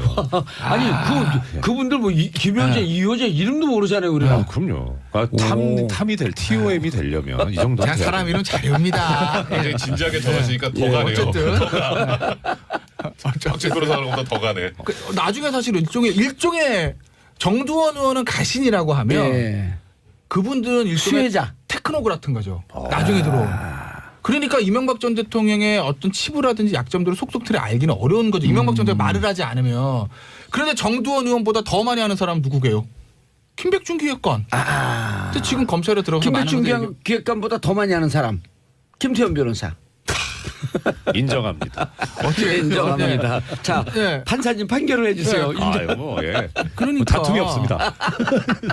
과연 가장 많이 아는 이제 김백준 기획관은 지금 저 검찰에서 많은 진술을 하고 있는 거고 영포빌딩에서 많은 자료가 나왔는데 그 사실들을 다 모르고 있는 예를 들어서 전직 수석들이나 그 있었던 변호사들이 이명박 전 대통령을 불러놓고 야 이렇게 됐어 어떡하냐 다스도 내 거고 다 내가 지시한 건 이거 어떡하지 대응책을 짜봐 라고 해야 대응책이 잘 나오지. 맞아요. 그게 아닙니다 뭐 이러면은 대응이 안 나오는 거죠. 깜짝이야 MB께서 오신 줄 알았어요. 그 대응이 안 나오는 거예요 그럼. 최소한 저희가 이제 사건을 진행을 할 때 변호사한테는 솔직하게 얘기를 해줘야 그래야 이제 이 솔직하게 얘기한 걸 뒤집을 거라도 어떻게든 뭐 우리가 만들어 보든 아니면 선처를 발해서 좀 이렇게 형이라도 깎아보든 전략이라는 걸 세우는데 이거 뭐 저는 그런 적이 없고요. 저는 정말 억울합니다라고 했는데 이제 법정에 들어가거나 해서 우리가 생각지도 못한 증거들이 튀어나오면 변호사 할 수 있는 게 없어요. 아니, 지금 약간 그런 구조인 것 같아요. 근데 이제 MB 측에서 나오는 지금 반응들을 보면 처음처럼 그렇게 강력하지가 않아 일단. 아니 그래도 뭐 자진 출두 검토하고 있다 이런 얘기가 하고 저는 있잖아요. 자진 출두 검토는 지금 상황에서는 차라리 빨리 들어가는 게 나아요. 아니 우리가 계속 그랬잖아요. 왜냐면 이거 계속 매일매일 뭐가 나오잖아요. 인정하고 매일매일. 빨리 들어가라. 매일매일 계속 뭐가 나오기 때문에 차라리 먼저 들어가는 게 낫다는 얘기가 나오기도 해요. 그 김광석 노래도 있잖아요. 인정함이 많을수록 새로움은 점점 더 멀어지고. 그러니까 이명박 전 대통령 같은 경우에는 아마 박근혜 전 대통령을 좀 반면 교사해야 될 거예요. 그러니까 박 전 대통령이 사실 초기 대응을 잘못한 거거든요. 만약에 박 전 대통령이 초기에 다 맞고 내가 잘못했으니까 나 지금 물러날게. 아니면 일단 뭐 권한 이양 다 하고 나 완전 뒤로 빠질게. 물러날게. 깔끔하게 털고 나갔으면 탄핵이 안 됐을 수도 있고. 그러면 뭐 그런 박근혜가 아니죠. 그건 정체성을 부인하는. 그래서 어쨌든 잠깐만요. 김정열 전 부장판사님. 김정열 수구리 담당. 추진이겠습니다. 그런데 이정열 죄송합니다. 아닙니다. 예. 근데 박근혜 대통령도 그렇고 그다음에 지금 MB도 그렇고 스켈레톤도 그렇고 왜 인정을 안 하는 거예요? 이게 그러니까 문제는 아까 두 분께서 너무 정확하게 말씀해 주셔서 전 약간만 이제 추가하겠습니다. 증거 일단 어떤 혐의를 자기가 받고 있다라고 할 때 제일 먼저 생각해야 되는 게 뭐냐면 쟤들이 어떤 증거를 가지고 있을까를 먼저 생각을 해봐야 되거든요. 그래서 이 정도 증거를 가지고 있으면 우리가 이 정도 대응을 하면 되고 이 정도 뭐 증거가 없다면 이제 차라리 침묵하는 게 나아요.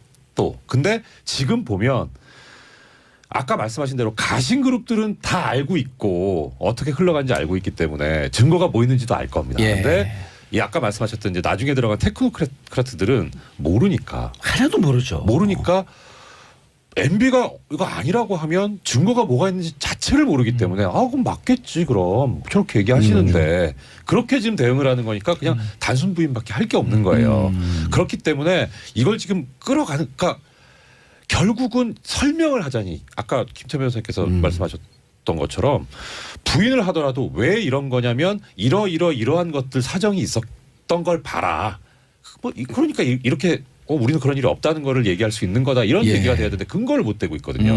그냥 오히려 딱 드는 생각은 그냥 한번 아니라고 질러나 보자 이런 느낌밖에 안 들어요. 그러니까 이명박 전 대통령이 할 게 없어요 지금. 할 게 없어요.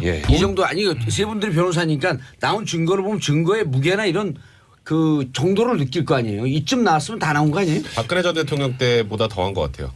저 개인적으로 생각할 때. 그럼 18개 혐의를 너무 쓰냐 줄어드냐 이 싸움이네. 혐의 이제. 개수가 아니라 그때보다 훨씬 더 명확해지는 것 같다고 나오는 관련된 증거들이. 그러니까 사실 측근들이 들어가서 진술을 다 이렇게 하는 이유가 아니 뭐 나는 이제 이명박 전 대통령 힘도 없고 나 그냥 배신해야지가 아니라 어쩔 수 없이 하는 거예요. 어쩔 수 없이. 이렇게 딱 들이밀고 하는데 어떻게 자기 이름 써 있고 막 이러는 거 어떻게 그걸 부인합니까? 이게 왜냐하면 왜 박 전 대통령보다 더 심각하다고 볼 수밖에 없냐면 박 전 대통령은 어쨌든 지금 국정농단 특활비 빼고 국정농단 사건은 본인이 돈을 받은 게 없어요. 없잖아요. 특활비 빼고. 아까 독일 가서 돈을 받은 것도 없어요.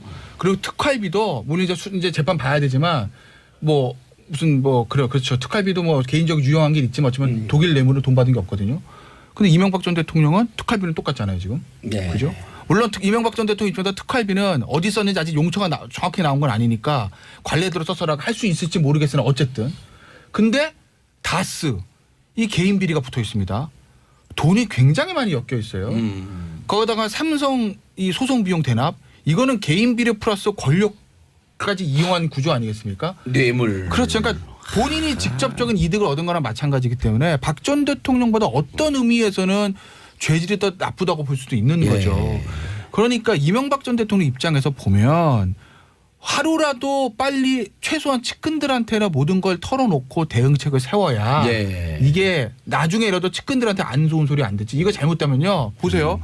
지금 밑에서부터 쫙 올라가는 거거든요. 결국 이명박 전 대통령의 최경 책임져야 될 게 지금 김백준 기획부터 시작해서 뭐 이병모 씨도 이름도 또 이 씨 누구 있던데? 아까 이름 잘 외운다고 이영 이영모 씨. 아니 아까 그 이름은 그러니까 이름을 잘 외우지 않네. 안네. 못 외우네. 머리가 안 좋아. 이런 사람들 지금 다 구속되는 거 아니겠습니까? 근무지가 불린 다 주변 사람들 차명재산 관리하던 사람들. 그럼 결국 나중에 이명박 전 대통령 본인 사법 처리되고 측근들 다 사법 처리되고 그러니까 사법 처리되지 않은 측근들은 이명박 전 대통령의 강한 배신감을 느낄 겁니다. 예. 예를 들어서 야 이게 뭐야 우리한테 얘기도 안 해주고 우리는 그럼 언론 나가서 바보가 된 거 아니겠습니까? 그렇죠. 아니다 얘기하다가 아니 그리고 이명박 대통령이 집권 시절에 이런 얘기했잖아요. 도덕적으로 완벽한 완벽한 정권이다. 정권이다. 그러면 사실은 어떻게 이거보다 더 완벽한 정권이 나중에 청와대에서 근무했던 사람들은 사실 죄가 없죠. 대통령이 그렇게 얘기하니까 믿고 일을 열심히 하고 충성을 바쳤던 것뿐인데 예. 그 사람들 입장에서 얼마나 배신감이 알겠습니다. 자 MB 다스 실소유자가 밝혀져요. 네. 무슨 혐의가 적용이 되는 겁니까? 아까 40억은 일단 뇌물. 네. 특활비는 뇌물 및 국고손실. 네. 뭐 다스는 뭐에 해당?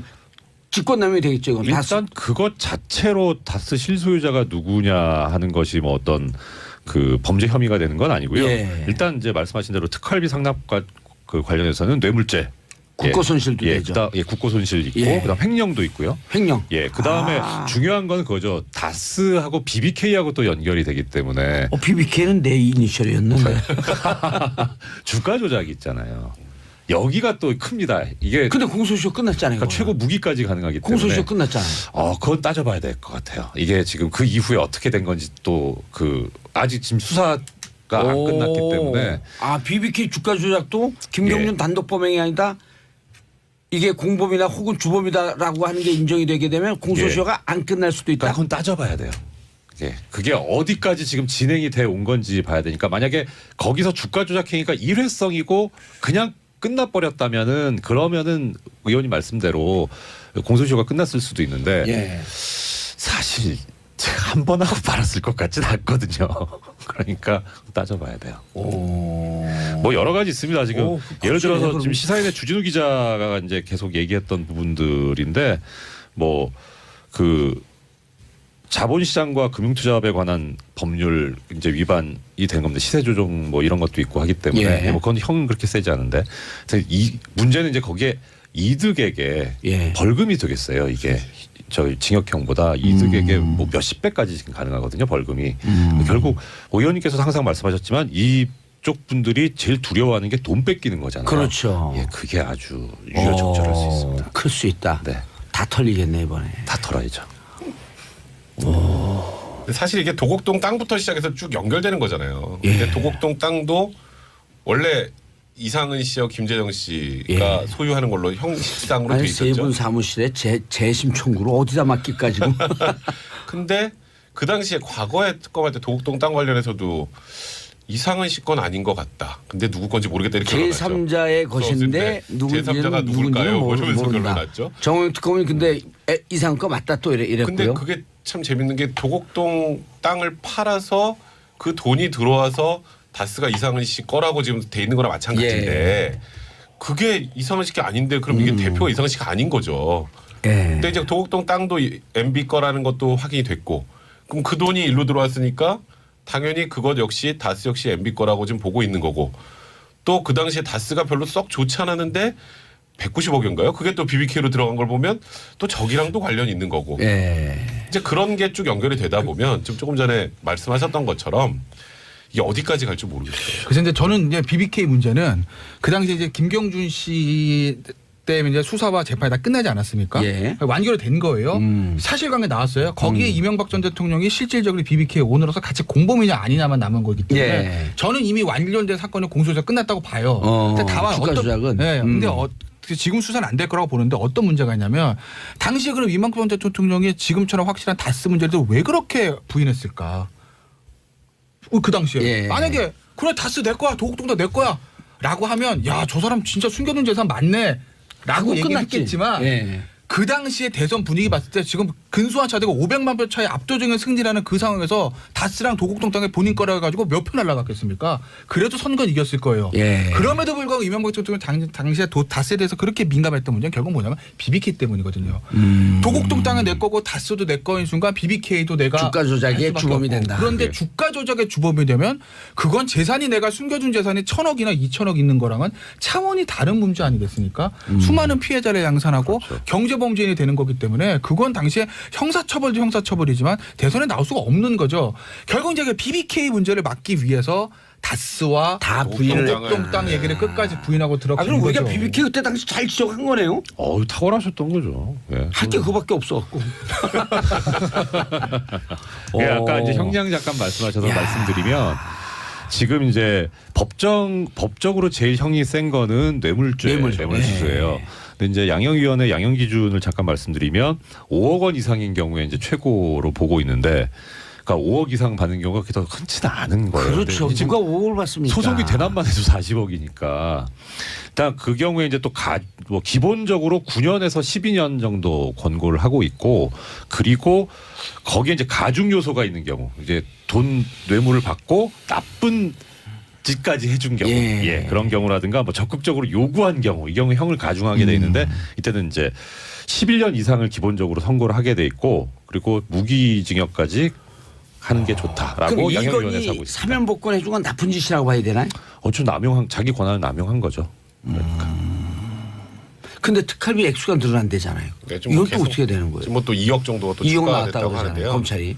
이제 지금 특활비도 그것만 썼겠느냐라고 생각하시는 분들도 많은 것 같고 그리고 이제 추가로 조사하면 더 나올 가능성이 좀 높지 않을까 이렇게 보고 있는 것 같아요. 그래서 제가 아까 그 얘기했잖아요. 지금 그냥 먼저 소환장 오기 전에 먼저 검찰에 들어가는 방안도 검토 중이라는 게 이게 날이 가면 갈수록 더 많이 나올 가능성이 많아요. 그리고 또 민사소송 그거 어디서 했어요? 민사소송? 전 재산 기부하겠다는 공약을 지키지 않았으니 손해배상을 하라? 요 민사소송은 사실 상징적인 의미라고 보시면 될 것 같고요. 이건 뭐 현실적으로 뭐 이 소송이 인용될 가능성은 그렇게 높아 보이지 않는데 이 소송한 사람이 저희 최광석 변호사라고 저희 대학 동기인데요. 26기. 그러니까 그 법적인 걸 모르고 하는 건 아니고 상징적인 측면. 그러니까 상징적인 측면에서 그러니까 얼마나 국민들에게 사기를 쳤냐 이런 의미인 거죠. 그 어떻게 나오나 보자 답변을 하나 보자라고 하는 그것 때문에 한 거라고 본인도 이야기를 하고 있어요. 7424님 듣고 있으면 정말 화가 납니다. 도대체 뭔 짓을 하는 거예요? 봉도사님 시원하게 한마디 속 시원하게 해주세요. 뭘 속 시원하게 해주세요. 그냥 감옥 갈 건데. 시원하게 가실 거예요. 시원하게 가시고 이제 시원하게 못 나오죠. 살아서는 아마 그 밝은 태양을 못 볼 것 같습니다. 이게 되게 무서운 말인데. 샵1035 짧은 문자 50원 긴 문자 100원 7778님 세 분이서 김변을 너무 놀리는 거 아닌가요? 꿀잼이긴 하지만 난 진보에도 김변을 응원합니다. 감사합니다. 이게 웬일이야. 스스로 오늘 오늘 자유한국당 빨간색 옷까지 입고 왔는데 응원하세요. TOM의 SOS인데 아유 감사합니다. 자 백성님 정말 정치라고는 아무것도 몰랐었는데 라디오 들으니까 이해가 쏙쏙 잘 되네요. 자 세 분 인사하시고요. 네, 고맙습니다. 자, 저는 정봉재 정치쇼 4부 순서 들어가겠습니다. 알쓸경제 알아두면 쓸데있는 경제 뉴스 정철진 경제평론가님. 네, 안녕하십니까. 정철진입니다. 건내리 SBS 보도국 기자님. 안녕하세요. 네. 서울지방 집값 양극화 심각하다. 네, 그렇습니다. 아마도 청취자분들이 더 잘 아실 것 같아요. 저도 이제 보도를 할 때마다 많이 이제 피드백을 받는 게 우리 동네는 우리 집값은 그대로인데 맨날 수억 올랐다는 말 좀 하지 말아라. 그러니까 이게 전형적인 양극화거든요. 그러니까 서울 아파트만 서울 아파트 중에서도 강남과 그 일대에만 또 재건축이 됐거나 돼서 한 2에서 3년 차 됐거나 재건축 이슈가 있는 아파트만 올라도 너무 심하게 올랐고 나머지 경기권 이후 지방은 지금 이미 꼭지를 찍고 하락을 시작을 했거든요. 하고 이 양극화가 점점 더 커지고 있어요. 간격이. 그래서 이제 IMF 같은 경우에도 국제통화기금도 전반적으로 이렇게 봤을 때는 이 대한민국의 부동산 시장이 버블은 아니다. 거품은 아니다. 그런데 지금 현재 오르고 있는 이제 강남 쪽만 보면 이것은 상승세가 상당히 크다. 여기에 가계부채까지 고려할 경우에 이 양극화의 끝에 대해서는 한번 고민해 봐야 된다라는 그런 조언도 좀 하고 있습니다. 예. 근데 이 상황이 계속 갈 거 아니에요? 그러니까 지금 보면은요, 이 양극화가 약간 이제 두 가지 의견으로 나뉘어요. 즉 양극화가 계속된다. 그러니까 그게 무슨 얘기냐면 서울 아파트, 서울 중에 강남 아파트는 계속 오르고 어떤 경기 변동에도 이것만은 영원할 것이다 하고 나머지는 뭐 경기 부침 따라 움직일 것이다는 이제 이론이 하나가 있고 또 하나는 결국에는 이 지방 아파트 가격의 하락 여기에 지금 수도권 남쪽에 일부 도시들이 있습니다. 공급 과잉이 되는 여기도 좀 상당히 힘들거든요. 이런 지금 악화되는 부분들이 서울로 건너올 것이고 강북 이어서 강남까지도 갈 수밖에 없다.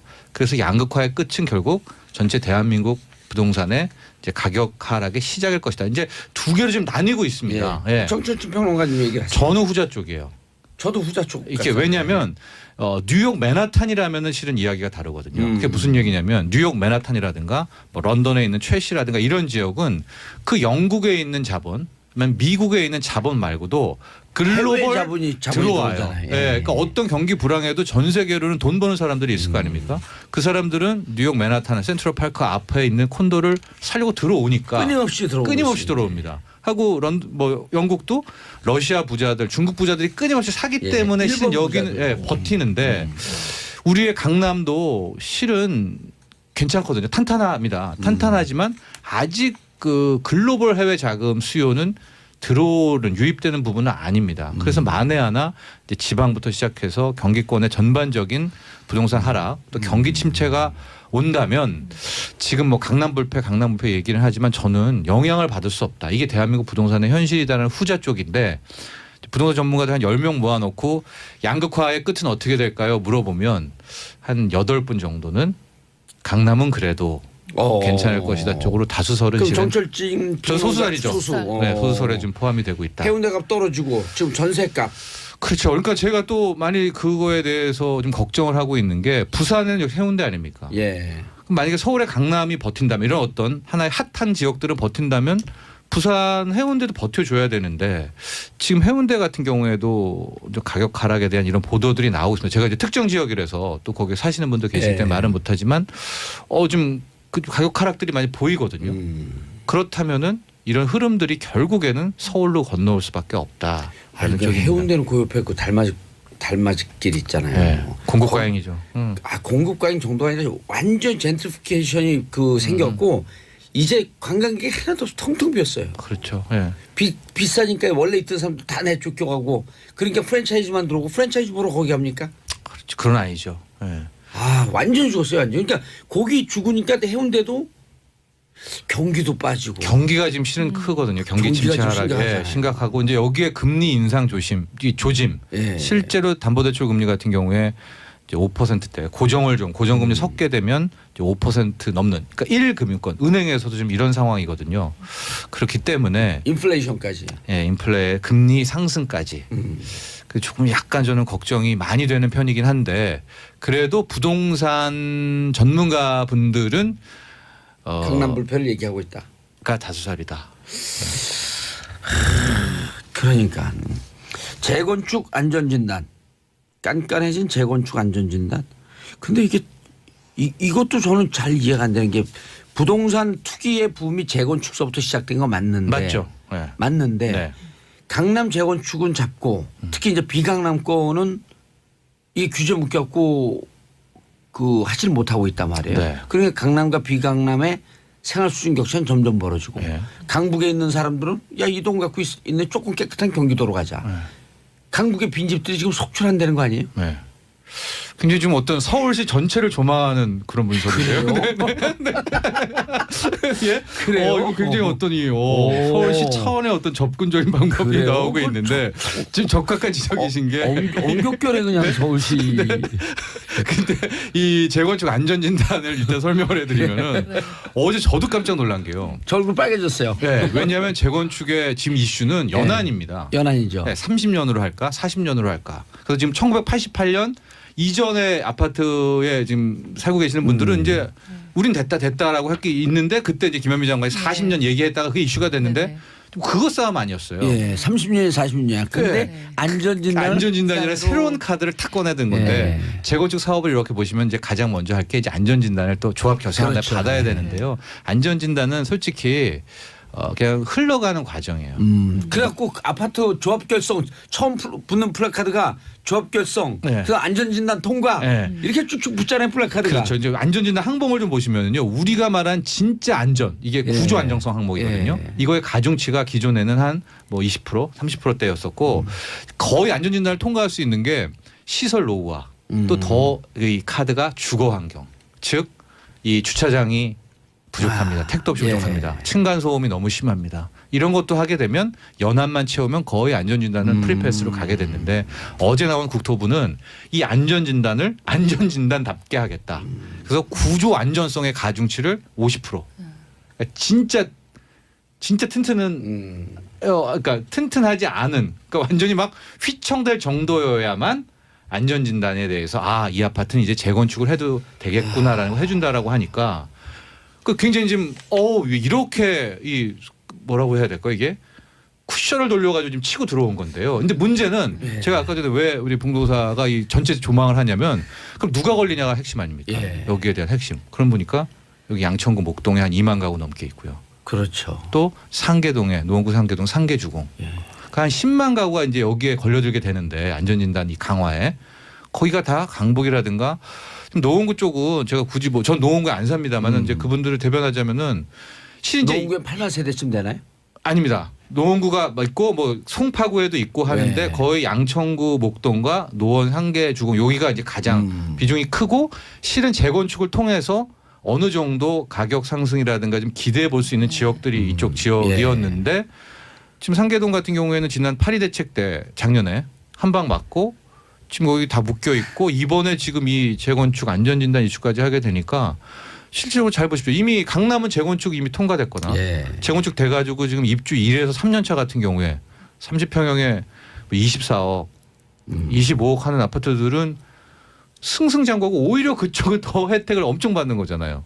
그리고 이제 막 좀 뭐 해보려는 데는 이게 잡게 되고 이러니까 타겟으로 요망되는 지역이 타겟가 약간 이게 이게 비켜나갈 수도 있겠구나. 아니 그러니까 그 건축이 그 전문가들 얘기를 들어보면 오히려 강북은 좀 풀어놔야지 강남 가는 수요가 상대적으로 좀 빠질 수 있지 않겠냐. 그렇죠. 인프라, 도로, 교통 이런 거 좀 해줘야 되는데 여기에 지금 이제 그러니까 그 자체는 좋아요. 저도 연한 싸움이 아니라 안전진단 싸움. 또 안전진단은 명분이 좋잖아요. 재건축이 안전이 안 좋아야 재건축하는 거 아닙니까? 안전진단하고 아까 주차장 얘기했잖아요. 주차 공간이 예측되지 않았던 30년 전에 졌던 아파트들 아니에요. 어쨌든 안전진단을 치고 들어올 줄 몰랐죠. 네, 그래서 이제 분명히 재건축은 깐깐해질 것 같아요. 이 안전진단을 깐깐하게 하면. 그러나 과연 이것이 서울 아파트 집값을 잡을 수 있을 때까지로 이게 넘어갈 수 있을까? 이것은 우리가 이제 좀 봐야 되겠다. 것이죠. 이은경님, 목동 아파트 10년 사는데 못도 안 들어갈 정도로 튼튼합니다. 10년은 지금 대상이 아닌데요. 주차장은 좀 모자라는데. 아파트는 이미 30년 대상인데 여기서 10년 살았다는 거죠. 여기서 본인이. 주차장은 좀 모자라는데 단독주택 지역보다 훨씬 낫습니다. 흑벽돌로 지은 치골집은 50-60년 걷더란데 이분은 이제 하지 마라. 이런 주장인 거죠. 6위 이상 우리 아파트는 40년 된 아파트인데 튼튼해요. 근데 재건축한대요. 이것만 생각하는 세태 씁쓸. 자, 주민들은 이 아파트 이런데 그 문재인 대통령 정권 그 문재 공약이 도시재생 아니에요. 그렇죠. 주차 문제만 좀 되면 이렇게 오래됐는데 조금씩만 손봐도 충분히 살 수 있다라고 하는 쪽으로 많이 흘러가요. 근데 오늘 문자 보내신 분들도. 그리고 실질적으로 들어가고 조사를 해보면 재건축 이런 거에 부정적인 시각이 꽤 많아요. 쫓겨난다는 거야. 그렇죠. 그런데 주차 공간을 어떻게 할 거냐. 그래서 주차 빌딩을 좀 빈집 있는데 주차 빌딩을 좀 져주고 이렇게 하면은 리모델링해서 살면은 무슨 그 조경도 좋고 이렇게 긍정적으로 보는 사람들이 많아요. 맞습니다. 왜냐하면 그 이 대지 지분율이 그 옛날 아파트들은 넓어가지고 마음은 그냥 뻥뻥 뚫리죠. 너무 좋죠. 조경은 좋습니다. 근데 방금 얘기하신 것처럼 주차 때문에 지금 주차에 대한 문제는 이건 당국이 이거 해줘야 돼요. 왜냐면은 안전진단으로 못하게 한다고 하면 해당 주민들이 지금 이제 주차 문제 앞서도 우리 주차문제 했지만은 거기에 대한 솔루션은 필요할 것 같습니다. 알겠습니다. 한글 달고 나온 명품 패션이 뭐예요?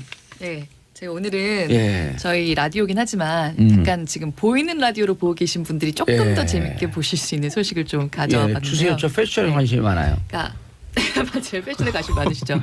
명품이 된 한글. 이 얘기를 좀 가져와 봤습니다. 이 사진 이거 사실 여기 한글은 자세히 안 보이지만요. 이거 인터넷 좀 많이 하시는 분들은 10년 전에 굉장히 많이 보신 사진인 거예요. 배우가 누구예요? 브리트니 스피어스예요. 브리트니 스피어스가 2000년대 초반에 굉장히 톱스타였잖아요. 근데 어느 날 갑자기 이런 이걸 입고 있는 게 찍혔는데 여기 잘 안 보이지만 여기 신흥호남 향후회라고 써져 있어요. 여기 보세요. 신흥호남 향후회라고 써져 있어요. 예. 검색해 보시면 이 사진 많이 나오니까 지금 보이는 라디오로 보고 계시지 않거나 듣고 계신 분들도 브리트니 스피어스 신흥호남 향후회 치시면 바로 이 사진들 보실 수 있습니다. 브리트니 피어스 신흥 호남 향후회 하면 네. 이 옷이 떠요. 네, 옷이 초록색, 떠요. 네. 연두색, 초록색 이렇게 그 스트라이프 형식으로 돼 있는. 그래서 이게 2000년대 초반까지만 해도 굉장히 야 저게 뭐지? 브리트니 스피어스가 왜 저걸 입었지? 아하. 그래서 그때 있었던 소문이 이게 그 돌쇠 앤 가바나라는 명품이잖아요. 돌집엔 가봤나? 그죠? 예, 돌집엔 가봤나. 예. 돌집엔 가봤나 옷이라는 소문이 거의 정설처럼 퍼졌었어요. 그런데 그건 사실이 아니에요. 예. 브리트니 스피어스가 도대체 이걸 어디서 구했는지는 지금도 미스테리인데 직접 물어보질 못해서. 그래서 이게 브리트니 스피어스가 입고 있으니까 이때도 이게 명품겠거니 그래서 그 돌집엔 가봤나에서 한글의 아름다움을 알고 이 원피스를 만들었다라는 소문이 굉장히 설이 정설로 쫙 돌았는데 아니었어요. 예. 이것은 아마 우리말로 그 보세 옷집 같은 데서 구입을 했었던 것 같습니다. 왜냐하면 저렇게 유명 배우들은 네. 그 나만의 명품에서 사면 같은 옷을 입는 사람 만나기 싫으니까 만날 가능성이 있으니까 나만의 옷을 찾거든요. 가끔 이렇게 보세도 가요. 브리트니 스피어스. 예, 많이 가요. 특히 네. 그 헐리우드 배우들 특히 많이 가요. 네. 그러니까 이때 브리트니 스피어스 한참 핫할 때였어요. 10년, 13년, 14년 전이어서. 예. 그리고 이 사람은 지금 이거 보이는 라디오 보고 계신 분들 이쪽에 난 예뻐. 다 난 예뻐. 이제 제가 들어주면 더 잘 보여요. 이게 누구예요, 이분이? 크리스 햄스워스예요. 크리스 햄스워스. 햄스워스. 네. 여자들이 굉장히 좋아하는 배우고 토르 같은 블록버스터에 나온 배우인데. 아 맞아요. 예. 우리나라 난 예뻐. 예, 우리나라 여자분들 중에도 오. 이 사진을 그 SNS에서 프로필 사진으로 해놓고 계신 분들이 많아요. 난 예뻐라고 써져 예, 있는. 얼굴 나로 바꾸면 딱 맞네. 난 예뻐. 근데 이것도 어딘가 이제 크리스 햄스워스가 보세 옷집에서 산 것 같아요. 예. 사실 그 한자가 예. 2000년대 초반까지만 해도 한자가 서양권에서 굉장히 예쁘고 그런 글자로 문신이나 이런 옷 같은데 굉장히 많이 사용이 됐습니다. 지금도 이제 중국의 경제력이 좋아지니까 네. 전 세계 명품들이 중국 사람들 겨냥해서 네. 한자, 네. 용, 네, 맞아요. 벌, 네. 뱀, 금색. 그게 이제 12간지 아니에요? 네. 그 자축인묘 그 하면 이제 뭐 그 맞아요. 그 뭐 고양이 뭐 이런 등등 그런 거 형상화해 갖고 네. 예? 네. 팔 맞아요. 뭐 그 구 무슨 묵집바 할 때 네. 그런데 그 구 무슨 구씨가 만든 그 옷을 딱 보면 이거 우리 옛날에 그 80년대 조폭 영화에서 맞아요. 좀 입고 나오시는 예. 그런 알록달록한 옷이랑 굉장히 비슷해 보이는데 그게 지금 대세 아니에요? 이제 조금 대세죠. 기울긴 하지만. 근데 사실 좋아하죠. 한자와 그런 무늬는 조금 스테디셀러예요. 아 한자가 원래. 네, 오. 90년대 말부터 예. 2000년대 초반에 이미 굉장히 한자 문신한 서양인들도 많았고 그런 패션은 좀 꾸준히 있었거든요. 근데 요즘 대세는 한글입니다. 제가 왜 이 13년 전, 예. 막 몇 년 전 사진에 신흥 호남 향후에 네. 브리트니 피어스 왜 너무 보여드렸냐면 이때 명품이라는 얘기가 있었지만 예. 이것들은 사실 불분명했어요 출처가. 근데 요새는 어허. 정말로 그 해외 명품 디자이너들이 어. 컬렉션에서 한글이 그 메인 모티브로 쓰인 작품들을 내놓고 있거든요. 일단 가져와 봤는데요. 예. 올해가 2018년이잖아요. 예. 2018년 그 스프링 서머 컬렉션 SS 컬렉션이라고 하는데 예. 요 SS 커스 아메리카 예. 그냥 하얀 티셔츠에 아메리카라고만 쓰여져 있는 이 옷. 예. 라프 무슨 침대. 라프 땡땡스 침대라고 할 수 있는 디자이너가 그 우리나라 돈으로 30만 원 정도의 이 티셔츠를 내놨어요. 네. 지금 하얀색 티셔츠의 무늬라고는 그 굉장히 약간 촌스러워 보이는 우리 눈에는 약간 촌스러워 보이는 폰트로 아메리카라고만 쓰여져 있을 뿐인데 아메리카 별. 이 티셔츠가 30만 원이에요. 이게 저는 아주 의미심장한데 아메리카가 미국 아니에요. 네. 별은 또 그 인공기 북한을 상징하니까 아메리카와 북한이 곧 대화를 할 것 같다. 오, 네. 그 하나의 티셔츠 위에서 이게 한반도를 상징하는 것 같거든요. 제가 이 기사 준비하면서 이 사진 100번 봤는데 정말 생각하지 못했어요. 이것도 한 번만 보여주시면 예. 이거는 제가 말씀으로 설명을 드리면 까만 양복에 예. 나무 아미타불이라고 쓰여져 있는 까만색 넥타이를 입고 넥타이. 있습니다. 예. 이거는 땡땡 야마모토라는 굉장히 유명한 예. 디자이너가 이것도 역시 2018년 스프링 서머 컬렉션에서 예. 이 내놓은 넥타이예요. 나무 아미타불이라고 쓰여져 있는 게 여기 얼룩덜룩한 것도 잘 찾아보면 한글을 여기 몇 개 놓을 것 같아요. 느낌상. 네, 그거는 아닌데 예. 나무 아미타불. 네. 예. 넥타이 나무 아미타불 이게 다 이제 세계적인 디자이너가 네. 제일 히트칠 만한 그 셔츠를 하나 만드는데 거기에는 팔 옆에다가 착하게 살자. 지금 그래요. 방금 제가 말씀 그 침대 디자이너 있잖아요. 예. 그 시땡스 예. 성 시땡스 그 사람이 그 사람이 상주곶감. 네, 상주곶감이라고 쓰여진 가방, 예. 상주곶감 자연이 빚은 상주곶감, 뭐 삼도 농협 이런 한글이 들어간 보자기 원단으로 가방도 내고요. 그 삼선 그 땡땡다스랑 협업해가지고 그렇게 해진 운동화도 나오고요. 네. 왜냐면 이게 그 구씨 집안에서 만든 무슨 찌 네. 거기서 여러 가지 독특한 형상이라는데 그게 좀 요즘 좀 기우는 추세거든요. 네네. 그래갖고 실내 진저 이런 데로 넘어가는 추세인데 다른 상징을 지금 만들어내기 시작한다는 거예요. 그러니까 명품 디자이너들이 한글을 이렇게 선택하기 전에 예. 이미 한글이 굉장히 젊은이들 사이에서 인기를 끌었어요. 예. 네. 근데 이제 드디어 명품 디자이너들도 이런 한글을 이제 선택하기 시작하는 거죠. 메인 캐릭터, 메인 예. 디자인의 어떤 요소. 전 세계 언어 중에 창제주가 있는 유일한 언어. 만든 사람이 분명하잖아요. 네. 한자 누가 만든지 모르잖아요. 영어도 그렇고. 네. 근데 만든 사람이 있는 유일한 언어. 확인되는. 예. 한글이 확인되는. 진짜 명품인데 예. 한글 자체가 굉장히 명품인데 지금 해외 명품 디자이너들 사이에서도 이렇게 사랑을 받고 있고 좋네요. 이 니은, 미음, 리을, 예. 이응 이게 그렇게 예뻐 보인대요. 네. 8886님 평창 올림픽 경기장에도 한글 디자인 많이 보입니다. 너무 아름답습니다. 그 예. 땡땡 로렌이 예. 그 미국 팀복으로 예. 또 굉장히 촌스럽게 좀 평창이라고 한글 폰트가 들어간 티셔츠 만들어서 이미 선수들 돌렸습니다. 그래서 미국 선수들이 입고 다녀요. 자 다음 이슈 정철준 평론가님 물가가 심상치 네, 않다? 물가가 심상치 않죠. 이미 식당에서 국밥, 설렁탕 거의 1,000원 이상씩 다 올라와 있고요. 근데 두 번째 프랜차이즈들이 다 또 지금 올리고 있습니다. 예. 네, 김밥 프랜차이즈, 중식 프랜차이즈, 일식 프랜차이즈, 뭐 거기다 햄버거 다 올렸고 지금 마지막 남은 게 치킨. 예. 치킨도 제가 보기에 3월 1분기 전에 이제 올릴 것 같아요. 치킨 프랜차이즈들도. 지금 물가 인플레이션 때문에 같이 올라가는 건가 어떻게 되는 건가? 그러니까 지금 그럼 왜 물가가 갑자기 가격 인상이 나왔는가? 이제 업계에서는 크게 세 가지 얘기합니다. 임대료 항상 높다. 거기다 이제 식자재, 유가가 오르면서 전반적으로 식자재 올랐고 세 번째가 인건비다. 그 인건비는 어디서 나왔느냐? 계속 지금 논란이 되고 있는 이제 최저임금 인상분을 실제로 가격 인상을 통해서 소비자에게 전가하고 있다. 이제 이 논란이 되고 있는데요.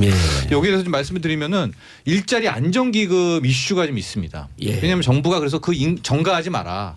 인건비 부담을 가격으로 돌리지 말아라고 해서 올해는 3조 원을 편성했잖아요.